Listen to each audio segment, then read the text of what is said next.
এখনকার যুগ হলো প্রযুক্তির যুগ, সৃজনশীলতার যুগ। আমাদের দেশে 17 কোটি নারী পুরুষ, তার মধ্যে তরুণরা হলো বিপুলভাবে সংখ্যাগরিষ্ঠ। বাংলাদেশ মানব সম্পদের দিক থেকে 8ম বৃহত্তম দেশ। একযোগে এই তরুণরা সৃজনশীলতা প্রকাশের সুযোগ পেলে বন্যার স্রোতের মতো আমাদের দেশ দ্রুতবেগে পৃথিবীর বাজারের মধ্যস্থানে চলে যাবে। এই বিপুল তরুণ গোষ্ঠীর সামনে থেকে পথের বাধা সরিয়ে দেওয়াই হলো আমাদের সরকারের প্রধান লক্ষ্য। প্রযুক্তি আমাদের জন্য সুযোগ সৃষ্টি করেছে, আমরা দ্রুতবেগে এই সুযোগ গ্রহণ করার কাজে নিজেদের নিয়োজিত করেছি। এমনভাবে আমরা প্রযুক্তি ব্যবহার করার কাজে নিয়োজিত হয়েছি যাতে নাগরিকের আঙ্গুলের ইশারায় সরকার তার সেবা নাগরিকের কাছে তাৎক্ষণিকভাবে হাজির করে। তা নিশ্চিত করার জন্য আমরা সেই সেবা দিতে চাই প্রযুক্তির মাধ্যমে, সরকারি অফিসের মাধ্যমে নয়। ইতিমধ্যে পাসপোর্ট পেতে পুলিশ ভেরিফিকেশনের নিয়ম আমরা বাতিল করে দিয়েছি। এর ফলে বর্তমানে নাগরিকরা আগের চাইতে সহজভাবে পাসপোর্ট সেবা পাচ্ছেন। পুলিশ রিপোর্ট প্রাপ্তির নিয়ম বাতিল করার পর এই পর্যন্ত 70,000 নতুন পাসপোর্ট, যা বহুকাল ধরে পুলিশ রিপোর্ট আসার অপেক্ষায় আটকে ছিল, তা দ্রুত আবেদনকারীদের হাতে পৌঁছে দেওয়া হয়েছে। পাসপোর্ট প্রাপ্তি সহজ করার জন্য আমরা পুরনো পদ্ধতি বাতিল করে ইলেকট্রনিক পাসপোর্ট প্রচলন শুরু করেছি। এর ফলে দ্রুত পাসপোর্ট দেওয়া সম্ভব হচ্ছে। দেশের অভ্যন্তরে পাসপোর্ট হোম ডেলিভারি দেওয়া সম্ভব হচ্ছে। আগামীতে সকলেই ঘরে বসে পাসপোর্ট পাবেন, এটা নিশ্চিত করার চেষ্টা করছে। পাসপোর্ট দেওয়ার দায়িত্বে নিয়োজিত কর্মকর্তারা অত্যন্ত উৎসাহ সহকারে দ্রুত এসব পরিবর্তন আনার ব্যাপারে এগিয়ে আসছেন দেখে মনটা আনন্দে ভরে যায়। প্রিয় দেশবাসী, হজ মুসলমানদের জন্য সবচেয়ে গভীর আধ্যাত্মিক সফরগুলোর মধ্যে প্রধান। সারা জীবন তারা হজ পালনের জন্য অপেক্ষা করেন। পবিত্র হজ পালনে বাংলাদেশের হাজিরা প্রায় বিভিন্ন চ্যালেঞ্জের সম্মুখীন হন। ভাষাগত বাধা, স্বাস্থ্য ঝুঁকি, অতিরিক্ত ভিড়, প্রশাসনিক জটিলতা এবং লজিস্টিক সমস্যা সহ নানা অসুবিধা।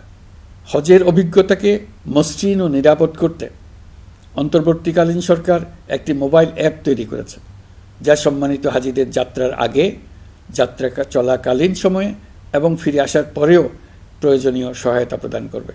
এই অ্যাপটি বাংলা ভাষায় রিয়েল টাইম নির্দেশনা ও সহায়তা প্রদান করবে। সরকার সমর্থিত বিশেষ ডেবিট কার্ডের মাধ্যমে বিদেশের স্থানীয় মুদ্রায় আর্থিক লেনদেন নিশ্চিত করবে। লাগেজ যাতে হারিয়ে না যায় তার জন্য লাগেজ ট্র্যাকিংয়ের ব্যবস্থা থাকবে। মোবাইল ফোনের মাধ্যমে হজযাত্রীরা প্রত্যেক দিন ওই দিনের করণীয় ও যাতায়াতের বিস্তারিত বিবরণ জানতে পারবেন। যেদিন যে দোয়া পড়তে হবে সেটা স্মরণ করিয়ে দেবে। যেসব পবিত্র স্থানে যাবেন সেসবের ছবিসহ ইতিহাস বর্ণনা করবে। হাজিদের মনে কোনো প্রশ্ন জাগলে কল সেন্টারে ফোন করে সেই প্রশ্নের উত্তর পাবেন। শরীর খারাপ লাগলে ডাক্তারের সঙ্গে যোগাযোগ করিয়ে দেবে। সম্মানিত হাজিদের কোনো পরামর্শ থাকলে সেটা পরামর্শ পৃষ্ঠায় লিখে দিতে পারবেন। ভ্রমণের দৈনন্দিন ঝামেলার জন্য হজের মূল লক্ষ্যকে পরাজিত করতে না পারে তার জন্য সকল ব্যবস্থা এতে রাখা থাকবে। প্রিয় দেশবাসী, আপনারা শুনেছেন আমি স্টারলিংকের প্রতিষ্ঠাতা এবং বিশ্বের শীর্ষ ধনকুবের স্পেস এক্স ও টেসলার মালিক এলন মাস্কের সঙ্গে ফোনে আলাপ করে বাংলাদেশে স্টারলিংকের কার্যক্রম শুরু করার আহ্বান জানিয়েছি। সে অনুসারে কোম্পানির প্রতিনিধিরা এখন বাংলাদেশে তাদের কার্যক্রম শুরুর আয়োজন করছে। তাদের সঙ্গে 3 মাসের মধ্যে বাণিজ্যিক চুক্তি চূড়ান্ত করার কাজ চলছে। স্টারলিংকের মাধ্যমে স্বল্প মূল্যে উচ্চগতির ইন্টারনেট বাংলাদেশের ডিজিটাল জগতে একটা বিপ্লব আনবে। স্টারলিংক সেবা চালু হলে দেশের প্রতিটি গ্রাম, দ্বীপাঞ্চল, দুর্গম পাহাড়ি অঞ্চল অতি উচ্চগতির ইন্টারনেট সেবার আওতায় চলে আসবে। স্টারলিংক চালু হলে ভবিষ্যতে কোনো সরকার ইন্টারনেট সেবা বন্ধ করে মানুষকে আর তথ্যবন্দী করার কোনো সুযোগ পাবে না। বাংলাদেশের প্রতিটি অঞ্চলে বিশ্বমানের শিক্ষা, স্বাস্থ্যসেবা, অর্থনৈতিক ক্ষেত্রে সকল নাগরিকের অংশগ্রহণ নিশ্চিত করা যাবে। আমাদের নতুন প্রজন্ম দেশের যে কোনো প্রত্যন্ত অঞ্চলেই থাকুক না কেন, তারা বিশ্ব নাগরিক হয়ে গড়ে ওঠার সুযোগ পাবে। সরকার যুব উদ্যোক্তা নীতি 2025 প্রণয়ন করেছে। এর লক্ষ্য হবে সামাজিক, অর্থনৈতিক ও পরিবেশগত অগ্রগতির মূল চালক হিসেবে তরুণ তরুণীদের ক্ষমতায়ন করা। এই নীতি টেকসই উন্নয়ন লক্ষ্যমাত্রা অর্জনের উপায় হিসেবে সফল উদ্যোক্তা তৈরিতে সহায়ক হবে। সামাজিক ও অর্থনৈতিক ক্ষেত্রে তরুণ উদ্যোক্তাদের অবদানকে স্বীকৃতি দেওয়া হবে। প্রিয় দেশবাসী, জাতিসংঘের মহাসচিব অ্যান্তনিও গুতেরেস কয়েকদিন আগে বাংলাদেশ সফর করেছেন। তাকে সঙ্গে নিয়ে আমি কক্সবাজারে রোহিঙ্গা ক্যাম্পগুলোতে গিয়েছি। ক্যাম্পে অবস্থানরত 1 লাখ রোহিঙ্গা শিশু, কিশোর, নারী, পুরুষ সবার সঙ্গে একসঙ্গে ইফতার করেছে। আমাদের প্রস্তাবে সম্মতি জানিয়ে আগামী সেপ্টেম্বর মাসে জাতিসংঘের সাধারণ অধিবেশনে রোহিঙ্গা সংকট নিয়ে একটি পৃথক অধিবেশন আয়োজন করার প্রস্তুতি নিচ্ছে। মালয়েশিয়া ও ফিনল্যান্ড যৌথভাবে এই সম্মেলনের আয়োজক হতে এগিয়ে এসছে। এর পাশাপাশি অস্ট্রেলিয়ার সাবেক ভারপ্রাপ্ত প্রধানমন্ত্রী জুলি বিশপকে আমি এই গুরুত্বপূর্ণ সভায় মুখ্য ভূমিকা পালনের জন্য আহ্বান জানিয়েছি। তিনি আমার প্রস্তাব গ্রহণ করেছেন। জাতিসংঘের মহাসচিব বাংলাদেশ সফরে এসে জাতীয় ঐকমত্য কমিশনের সদস্য, রাজনৈতিক দলের নেতৃবৃন্দ ও তরুণদের সঙ্গে পৃথক পৃথকভাবে বৈঠক করেছেন। বৈঠকে সবাই জাতিসংঘের মহাসচিবকে নতুন বাংলাদেশ গঠনের স্বপ্নের কথা জানিয়েছেন। আপনারা জানেন, পতিত স্বৈরাচারের নিপীড়নের বর্ণনা উঠে এসছে জাতিসংঘের মানবাধিকার বিষয়ক হাই কমিশনারের কার্যালয়ের রিপোর্টে। গত জুলাই-আগস্ট মাসে বাংলাদেশের ছাত্র, শ্রমিক জনতার উপর শেখ হাসিনা সরকার ও আওয়ামী লীগ যে দমন, পীড়ন ও হত্যাকাণ্ড চালিয়েছে, এর পুঙ্খানুপুঙ্খ তদন্ত করে বিস্তারিত রিপোর্ট প্রকাশ করেছে তারা। এই রিপোর্টে স্পষ্টভাবে উঠে এসছে যে শেখ হাসিনা নিজেই নিরাপত্তা বাহিনীর কর্মকর্তাদের নির্দেশ দিয়েছিলেন বিক্ষোভকারীদের হত্যা করতে। বিগত সরকার, আওয়ামী লীগ ও আওয়ামী লীগের সহযোগী গোষ্ঠী ও সংগঠন একত্রিত হয়ে পরিকল্পিতভাবেই গুরুতর মানবাধিকার লঙ্ঘনে জড়িত ছিল। মানবাধিকার বিষয়ক হাইকমিশনারের রিপোর্টে বলা হয়েছে, বিক্ষোভ চলাকালে প্রায় 1400 জন নিহত হয়েছেন, যার মধ্যে প্রায় 13% শিশু। বিক্ষোভের সম্মুখ সারিতে থাকার কারণে আমাদের জুলাই কন্যারা নিরাপত্তা বাহিনী ও আওয়ামী লীগের সমর্থকদের দ্বারা আক্রান্ত হয়েছে, এমনকি যৌন নির্যাতনের শিকার হয়েছে। জাতিসংঘের রিপোর্ট পড়ে সবার গায়ের লোম দাঁড়িয়ে গেছে। কি ভয়াবহতা! কিভাবে একজন প্রধানমন্ত্রীর নিজ দেশে নিরস্ত্র মানুষকে হত্যার পর লাশ লুকিয়ে ফেলার নির্দেশ দিতে পারে? ক্ষমতা আঁকড়ে রাখার জন্য তিনি পৃথিবীর সকল নিষ্ঠুরতা ছাড়িয়ে গেছেন। এটাই জাতিসংঘের প্রতিবেদনে উঠে এসছে। মানবাধিকার বিষয়ক হাইকমিশনার কার্যালয়ের এই রিপোর্টকে আমরা স্বাগত জানাচ্ছি।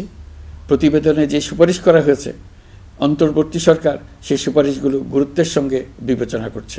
আপনাদেরকে আশ্বস্ত করে বলতে চাই, যারা গণহত্যায় জড়িত ছিল, যারা নির্বিচারে মানুষ হত্যা করেছে, যারা ইতিমধ্যে হত্যাকারী হিসেবে বিশ্বের কাছে স্বীকৃত, তাদের বিচার এই দেশের মাটিতে হবেই। প্রিয় দেশবাসী, আপনারা জানেন, অন্তর্বর্তী সরকার দায়িত্ব নেবার পর থেকেই গণমাধ্যম ও সোশ্যাল মিডিয়ায় গুজবের যেন এক মহোৎসব চলছে। দেশকে অস্থিতিশীল করার জন্য একের পর এক মিথ্যা তথ্য ছড়িয়ে দিয়ে জনগণকে বিভ্রান্ত করার চেষ্টা চলছে। অভিনব সব প্রক্রিয়ায় গুজব ছড়ানো হচ্ছে। এক ছবির সঙ্গে অন্য ছবি জুড়ে দেওয়া হচ্ছে, ঘটনা একটা, ছবি আরেকটা। এরকম ফটোকার্ড বানিয়ে অন্য দেশের ঘটনাকে এদেশের ঘটনা হিসেবে চালিয়ে দিয়ে সোশ্যাল মিডিয়ায় তোলপাড় করে ফেলছে। যতই নির্বাচন কাছে আসবে, এর রূপ আরও ভয়ঙ্কর হতে থাকবে। কারা এর পেছনে আছে, কেন আছে, তা আপনাদের সবারই জানা আছে। আমরা এই গুজব ও মিথ্যা তথ্যের প্রচারণা রোধ করতে জাতিসংঘের সহযোগিতা চেয়েছি। জাতিসংঘের মহাসচিব এর মোকাবেলায় আমাদের সহযোগিতা করবেন বলে আশ্বাস দিয়ে গেছেন। দেশবাসীকে আমি স্মরণ করিয়ে দিতে চাই যে জুলাই অভ্যুত্থানের প্রথম পর্ব সফলভাবে সমাপ্ত হয়েছে। প্রথম পর্বের সমাপ্তির মধ্য দিয়ে অভ্যুত্থানের দ্বিতীয় পর্ব শুরু হলো। সবসময় মনে রাখতে হবে, আমরা কিন্তু যুদ্ধাবস্থায় আছি। গুজব হলো এই জুলাই অভ্যুত্থানের বিরুদ্ধে পরাজিত শক্তির মস্ত বড় হাতিয়ার। গুজব দেখলেই গুজবের সূত্রের সন্ধান করতে থাকবেন, গুজবকে অবহেলা করবেন না। বহু অভিজ্ঞ সমর বিশারদ এই গুজবের পেছনে দিনরাত কাজ করছে। সীমাহীন অর্থ এর পেছনে নিয়োজিত আছে। এর মূল লক্ষ্য জুলাই অভ্যুত্থানকে ব্যর্থ করা। আমরা তাকে ব্যর্থ হতে দেব না। আমাদের সামগ্রিক ঐক্য পলাতক শক্তির গায়ে জ্বালা ধরিয়ে দিচ্ছে। তারা এই ঐক্য ভাঙতে চায়। তাদের অভিনব কৌশল আপনি টেরই পাবেন না। আপনি বুঝতেই পারছেন না কখন তাদের খেলায় আপনি পুতুল হয়ে গেছেন। আমাদের সচেতনতা এবং সামগ্রিক ঐক্য দিয়েই এই গুজবকে রুখতে হবে। পলাতক অপশক্তির ষড়যন্ত্রকে ব্যর্থ করে দিতে হবে।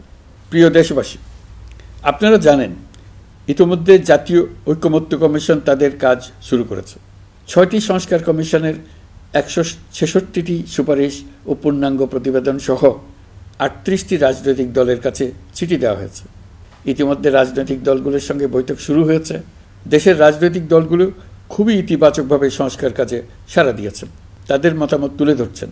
কোন রাজনৈতিক দল কোন কোন সংস্কার প্রস্তাবে একমত হয়েছেন, কোনটিতে দ্বিমত হয়েছেন, সেসব তারা জানাচ্ছেন। এটা আমাদের জাতির জন্য অত্যন্ত সুখকর বিষয় যে প্রতিটি রাজনৈতিক দল সংস্কারের পক্ষে মত দিচ্ছেন। ঐকমত্য কমিশনের মাধ্যমে সকল রাজনৈতিক দলের মতামত নেওয়ার কাজ এখন চলমান আছে। কমিশনের লক্ষ্য যে সকল বিষয়ে রাজনৈতিক দলগুলো একমত হবেন সেগুলো চিহ্নিত করা এবং তার একটা তালিকা প্রস্তুত করা।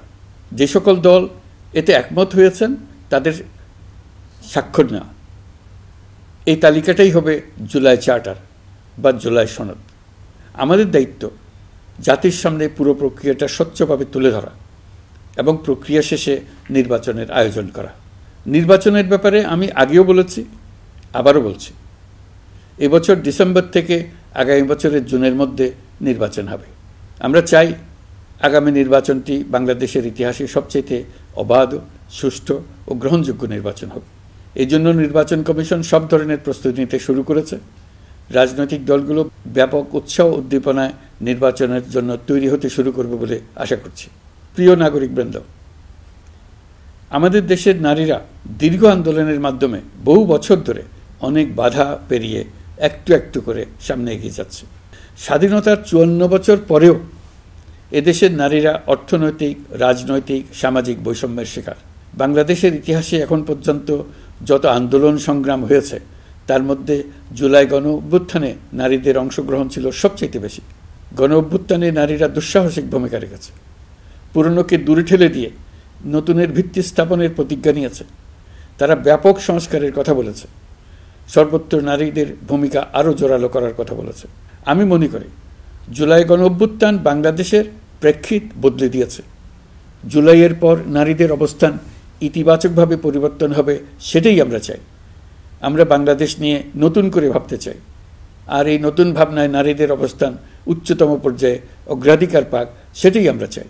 পরিবারের সকল সদস্য, পাড়া প্রতিবেশী, ধর্মীয় প্রতিষ্ঠান, স্কুল, আপনারা আপনাদের নিজ নিজ অবস্থান থেকে ছেলে শিশু ও মেয়ে শিশুর মধ্যে যেন কোনো বৈষম্য সৃষ্টি না হয় তা নিশ্চিত করুন। আসুন নতুন বাংলাদেশে সবাই মিলে শিশুদের জন্য সুস্থ পরিবেশ নিশ্চিত করি। জুলাই গণ অভ্যুত্থানে অংশ নেওয়া নারীরা তাদের অধিকার প্রতিষ্ঠার ব্যাপারে দৃঢ় প্রতিজ্ঞ। দেশে বিরাজমান বৈষম্যগুলো চিহ্নিত করে নারীর প্রতি সহিংসতা প্রতিরোধ ও বৈষম্য নিরসনে আমাদের প্রত্যেককে একসঙ্গে কাজ করতে হবে। নারীর প্রতি বিদ্বেষমূলক কথাবার্তা, নারীকে খাটো করে রাখার প্রবৃত্তি যারা ধারণ করে তাদের বিরুদ্ধে সামাজিক আন্দোলন গড়ে তোলা প্রয়োজন। আধুনিক প্রযুক্তি সকল প্রকার বাধা ভেঙে দেওয়ার মহাশক্তি আমাদেরকে দিয়েছে। সেই বাধা যত শক্তই হোক, যত উঁচুই হোক, সকল দূরত্ব গোছানোর জন্য প্রযুক্তিকে অবশ্যই যেন আমরা ব্যবহার করতে আরম্ভ করি। নারীদের সুরক্ষায় পুলিশ হটলাইন নম্বর চালু করেছে। সরকারের পক্ষ থেকে শর্ট কোড চালু করা হচ্ছে। কল টেকার হিসেবে শতভাগ নারী কর্মীদের নিয়োগ দেওয়া হচ্ছে যেন নির্দ্বিধায় কথা বলা যায়। নারী ও শিশু নির্যাতন দমন আইন সংশোধন হয়েছে। এসব মামলার তদন্ত ও বিচারের সময় কমিয়ে আনা হয়েছে। বিচার বিলম্বে বাধা দূর করা হচ্ছে। ঢাকার পাশাপাশি চট্টগ্রাম ও রাজশাহীতে ডিএনএ ল্যাব স্থাপনের কাজ চলছে। খুব দ্রুতই বিশেষ জুডিশিয়াল সার্ভিস কমিশনের মাধ্যমে নতুন অনেক বিচারক নিয়োগ দেওয়া হচ্ছে। ভিকটিম শিশুরা যাতে দ্রুত বিচার পায় সেজন্য আলাদাভাবে বিশেষ ট্রাইব্যুনাল স্থাপনের বিধান রাখা হয়েছে। দেশের সবার মতো আমি অত্যন্ত আনন্দিত যে এবার নারী ফুটবল টিম দক্ষিণ এশিয়ায় চ্যাম্পিয়ন হয়েছে। দেশ জুড়ে আয়োজিত তারুণ্যের উৎসব 2025-এ বিভিন্ন অঞ্চল থেকে 27,40,000 মেয়েরা প্রায় 3,000 খেলা ও সাংস্কৃতিক কর্মকাণ্ডে অংশগ্রহণ করেছে। উৎসবে দেশের সুবিধাবঞ্চিত ও সুবিধাপ্রাপ্ত অঞ্চল, প্রান্তিক জনগোষ্ঠী এবং 21টি নৃগোষ্ঠীর তরুণ তরুণী সহ সকলের সার্বজনীন অংশগ্রহণ ছিল। এই উৎসবের অন্যতম লক্ষ্য ছিল তরুণদের মধ্যে ঐক্য গড়ে তোলা, সহযোগিতার নীতি প্রচার এবং তাদেরকে উদ্যোক্তা হিসেবে গড়ে তোলা, যাতে করে তারা আত্মনির্ভর হতে পারে, দেশের সম্পদ হিসেবে গড়ে উঠতে পারে। আমরা তারুণ্যের এই উৎসব সারা বছর জুড়ে উদযাপন করার ঘোষণা দিয়েছি। এই উৎসবে আমরা গ্রাম, উপজেলা, শহর, বন্দর সকল এলাকার আবাল বৃদ্ধ বনিতাকে এবং স্কুল, কলেজ, মাদ্রাসার সরকারি বেসরকারি সকল প্রতিষ্ঠানের সবাইকে নানা প্রকারের সৃজনশীল কর্মসূচি নিয়ে এগিয়ে আসার জন্য আমি অনুরোধ জানাচ্ছি। প্রতিটি এলাকায় এই উৎসবে যোগদান করতে মেয়েদের যেন বিশেষভাবে উৎসাহিত করা যায় সেজন্য সকলকে আহ্বান জানাচ্ছি। কোথায় এটা কিভাবে উদযাপিত হচ্ছে সেই ব্যাপারে জানার জন্য আমি আগ্রহ নিয়ে অপেক্ষা করলাম। বিভিন্ন পর্যায়ে দেশের সেরা গ্রাম, সেরা উপজেলা, সেরা শহর, সেরা প্রতিষ্ঠান, সেরা ব্যক্তিকে পুরস্কার দেওয়ার জন্য আমরা প্রস্তুত থাকব। নারী অধিকারের পাশাপাশি একই রকম গুরুত্বের সঙ্গে মনে রাখতে হবে সংখ্যালঘুদের নাগরিক অধিকার, সমতল ও পাহাড়ের জাতিগোষ্ঠীর নাগরিক অধিকার। কারো কোনো নাগরিক অধিকারকে অবহেলা করলেই এই জাতির জন্য মহা সংকট সৃষ্টি হবে। নাগরিক হিসেবে আমরা কেউ যেন অন্য নাগরিকের অধিকার হরণের দায়ে অভিযুক্ত হতে না পারি সেই ব্যাপারে আমাদের নিশ্চিত থাকতে হবে। তাহলেই সত্যিকার নতুন বাংলাদেশ জন্ম লাভ করবে। সবাইকে আবারও আমার সালাম জানিয়ে আমার বক্তব্য শেষ করছি। আসসালামু আলাইকুম। সবাইকে স্বাধীনতা দিবসের অভিনন্দন জানাচ্ছি। পবিত্র মাহে রমজানে মহান আল্লাহর অশেষ মেহেরবানি আমাদের উপরে বর্ষিত হোক। এবারের শবে কদরের পবিত্র রজনীতে মহান আল্লাহ যেন তাঁর সকল বান্দার মোনাজাত কবুল করেন তা প্রার্থনা করছি। একই সঙ্গে পবিত্র ঈদে সকলকে জানাই ঈদ মোবারক। ঈদে পরিবার পরিজন নিয়ে নির্বিঘ্নে ও আনন্দ সহকারে নিজ নিজ বাড়ি যাবেন, আত্মীয় স্বজনের কবর জিয়ারত করবেন, গরিব পরিবারের খোঁজখবর নেবেন, তাদের ভবিষ্যৎ ভালো করার জন্য চিন্তাভাবনা করবেন, আপনার সন্তানদের সঙ্গে তাদের পরিচয় করিয়ে দেবেন, এই কামনা করছি। ঈদের জামাতে দলমত নির্বিশেষে সবাই যেন পরাজিত শক্তির সকল প্ররোচনা সত্ত্বেও সুদৃঢ়ভাবে ঐক্যবদ্ধ থাকেন সেজন্য আল্লাহর কাছে মোনাজাত করবেন এই আহ্বান জানাচ্ছি। সকলের জীবন সার্থক হোক, আনন্দময় হোক। মহান আল্লাহ আমাদের সহায় হন। আল্লাহ হাফেজ।